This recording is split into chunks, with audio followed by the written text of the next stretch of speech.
এই কাঁচামরিচ ফ্লেভারের নুডলস কে কে খেয়েছো? আমি আর আমার বাবাই এই প্রথম খাচ্ছি, যদিও এই ভিডিওগুলা অনেক দিনের আগের। হ্যালো এভরিওয়ান, আসসালামু আলাইকুম। সবার কি অবস্থা, কেমন আছেন? আশা করি সবাই ভালো আছেন। গ্যালারি ঘাটতে ঘাটতে এই ভিডিওগুলা চোখে পড়লো। এখনো পর্যন্ত আমি এডিটই করি নাই, তাই ভাবলাম এডিট করে আপনাদের সাথে আমি শেয়ার করি। সেদিন বাসায় তেমন কোনো সবজি ছিল না যে এই নুডলসটা রান্না করার জন্য আমি কিছুটা সবজি অ্যাড করব। বাসায় শুধু আলু ছিল, তাই আমি আলু দিয়েই নুডলসটা রান্না করব।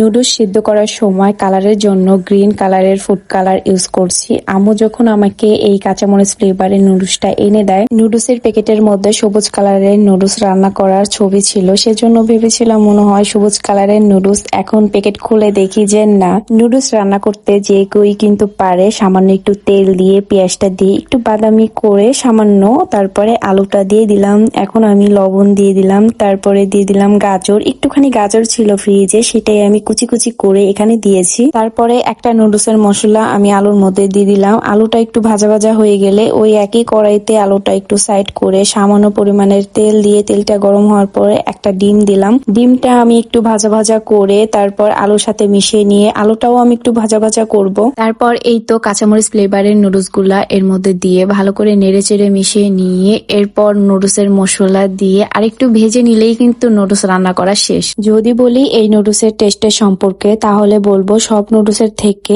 একদমই ভিন্ন। নুডলসের প্যাকেটের ভিতরে যে নুডলসের মশলা দেওয়া হয়, সেই মশলাতেই কিন্তু নুডলসের টেস্ট এবং ফ্লেভার দেওয়া থাকে। এই নুডলসের মশলাটা ছিল একটু সবুজ কালারের, কাঁচামরিচ দেওয়া হয়েছে, কাঁচামরিচের ঝাল হালকা, বেশি একটা না। আর সাথে কিন্তু পুদিনা পাতাও মনে হয় দিয়েছে, পুদিনা পাতার ফ্লেভারও আমি পেয়েছি। যাই হোক, আজকের ভিডিওটা আমি এখানে শেষ করছি, আর বানাচ্ছি না। আর আমার বাবাইয়ের এই ভিডিওটা কিন্তু আমি অলরেডি আগেই আমি রিলসে আপডেট দিয়ে দিয়েছি। তখন ছিল জুলাইয়ের 5 তারিখ আর এখন হচ্ছে জানুয়ারি মাস। তাহলে বুঝেন কত লেট করে এই ভিডিওগুলা আমি এডিট করে আপনাদের সাথে শেয়ার করছি। সো আজকের ভিডিওটা এই পর্যন্তই। আল্লাহ হাফেজ।